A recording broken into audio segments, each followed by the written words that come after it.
बहू को लगा कि सास की पुरानी संदूक में ढेर सारा सोना छिपा है। लालच में आकर जब उसने ताला तोड़ा तो अंदर रखी वो एक चीज देखकर उसकी चीख निकल गई।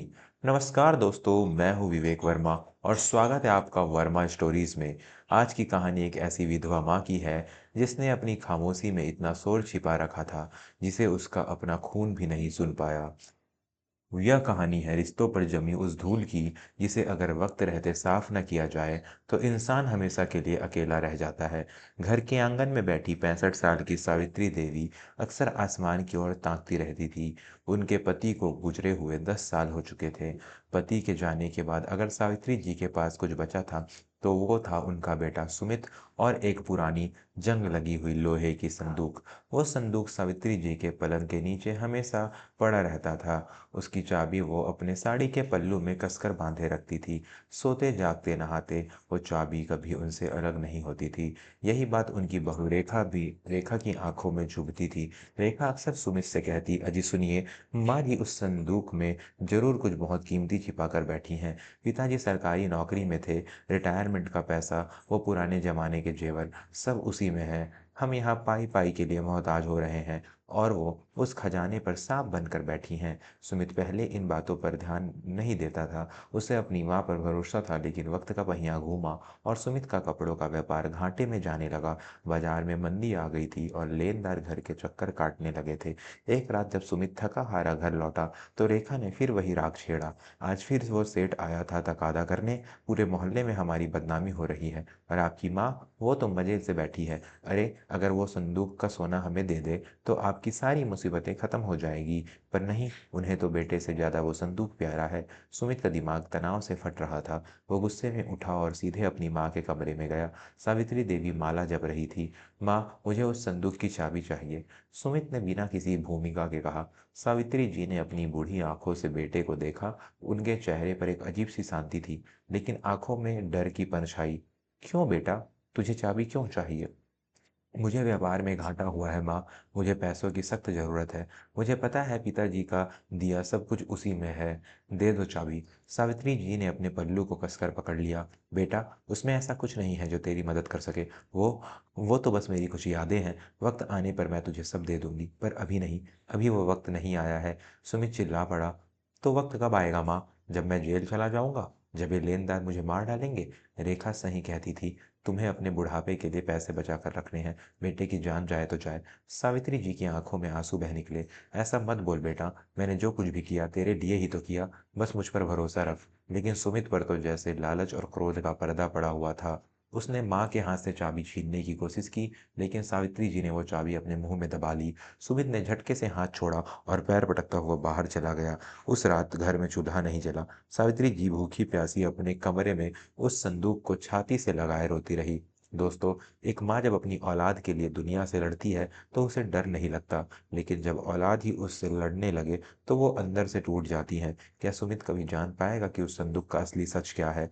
मित्रों, अगर आपको भी लगता है कि एक माँ के लिए उसकी संतान से बढ़कर कोई दौलत नहीं होती, तो अभी के अभी वर्मा स्टोरीज को सब्सक्राइब कर लें। नीचे वाला वो लाल बटन दबाएं और हमारे परिवार का हिस्सा बने, क्योंकि हम जानते हैं कि आप भी अपने माता पिता से उतना ही प्यार करते हैं जितना वो आपसे करते हैं। आपका एक सब्सक्राइब हमें ऐसी ही सच्ची कहानियां आप तक पहुंचाने की ताकत देता है। अगले कुछ दिन घर का माहौल नर्क जैसा हो गया। रेखा ने सावित्री जी को खाना देना बंद कर दिया। वो बस एक वक्त सूखी रोटी उनकी थाली में फेंक देती। सुमित भी माँ से बात नहीं करता था। वो दोनों बस मौके की तलाश में थे और वो मौका उन्हें मिल गया। एक दिन सावित्री जी की तबीयत थोड़ी खराब हुई तो वो पास के मंदिर में पंडित जी से भभूत लेने गई थी। घर पर कोई नहीं था। रेखा ने सुमित को उकसाया, यही मौका है, माँ कम से कम 1 घंटा तो नहीं आएंगी। तोड़ दो उस संदूक का ताला, आज सारा सच सामने आ ही जाए। सुमित का हाथ कांप रहा था, लेकिन कर्ज का बोझ और पत्नी का दबाव उस पर हावी था। वो एक भारी हथौड़ा और छेनी लेकर माँ के कमरे में घुसा। वो संदूक जो बरसों से बंद था, आज उसकी खामोशी टूटने वाली थी। खटाक, पहली चोट पड़ी, फिर दूसरी और तीसरी चोट में वो पुराना ताला टूटकर जमीन पर गिर पड़ा।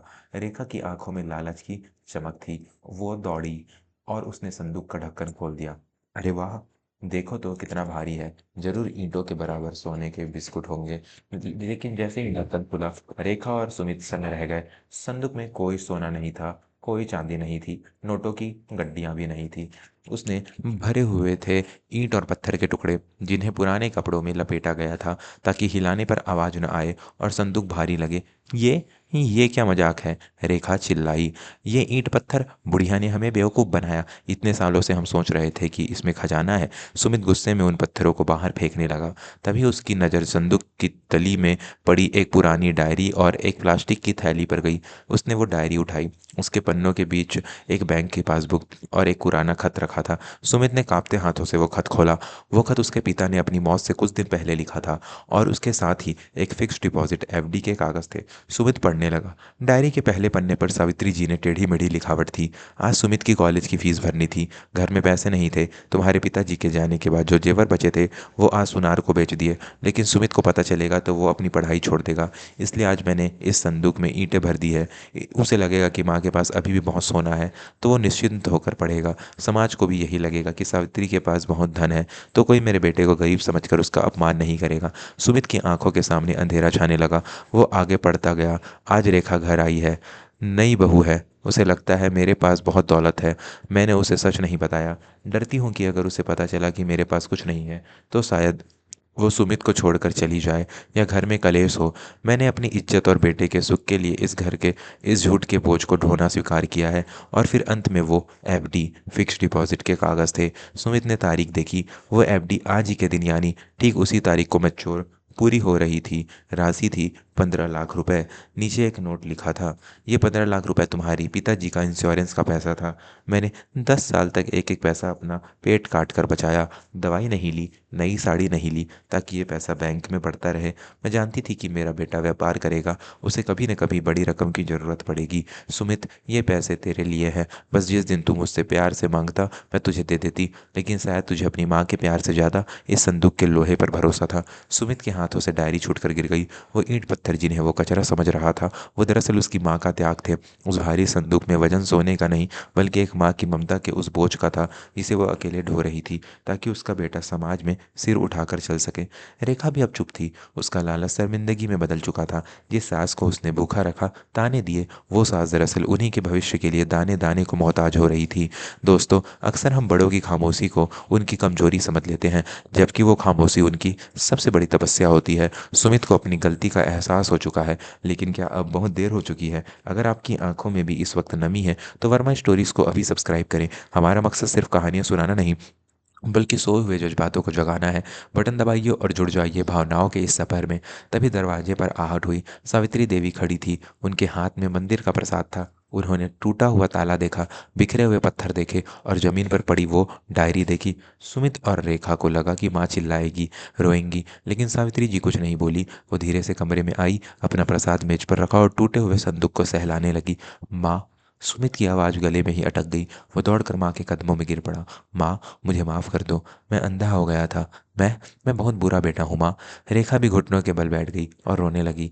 माँ जी, मैंने बहुत पाप किया है। मुझे लगा आप दौलत दबाए बैठी हैं। मुझे क्या पता था कि आपने तो हमारे लिए खुद को ही मिटा दिया। सावित्री जी ने सुमित के सिर पर हाथ रखा। उनकी आंखों में अब भी वही शांति सागर था। उठ बेटा, इंसान जब लालच के चश्मे से देखता है तो उसे हीरा भी कांच नजर आता है और कांच भी हीरा। मैंने ये संदूक इसलिए नहीं छिपाया था कि मुझे तुझसे पैसे बचाने थे।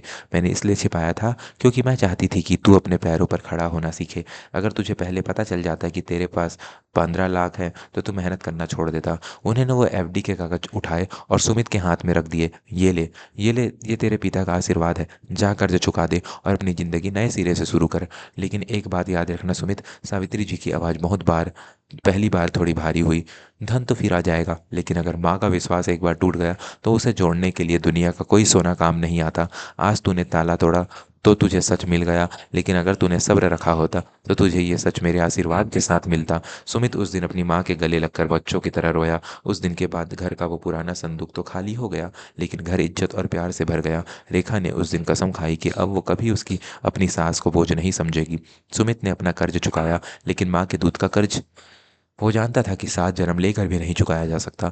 दोस्तों, हमारे घर के बुजुर्ग वो पुरानी संदूक की तरह होते हैं, जो वो बाहर से भले ही जंग लगे, पुराने और बेकार दिखे, लेकिन उनके अंदर तजुर्बे और आशीर्वाद का वो खजाना होता है जो आप बाजार में नहीं मिलता। क्या आपके घर में भी कोई ऐसा बुजुर्ग है जिसकी बातों को आप अनसुना कर देते हैं? आज ही जाइए और उनके पास बैठकर 2 पल बिताइए। यकीन मानिए आपको वो सुकून मिलेगा जो करोड़ों रुपए खर्च करके भी नहीं मिल सकता। कैसी लगी आपको यह कहानी? अगर सावित्री जी के त्याग ने आपके दिल को छुआ है तो कमेंट में माँ ज़रूर लिखें, और जाते-जाते वर्मा स्टोरीज़ को सब्सक्राइब करना बिल्कुल ना भूलें। घंटी का बटन भी दबा दें ताकि हमारी हर नई कहानी आप तक सबसे पहले आप तक पहुँचे। मैं हूँ विवेक वर्मा, मिलूँगा आपसे अगली कहानी में। तब तक के लिए अपने परिवार का ख्याल रखिए और अपने माता-पिता का सम्मान कीजिए। जय हिंद।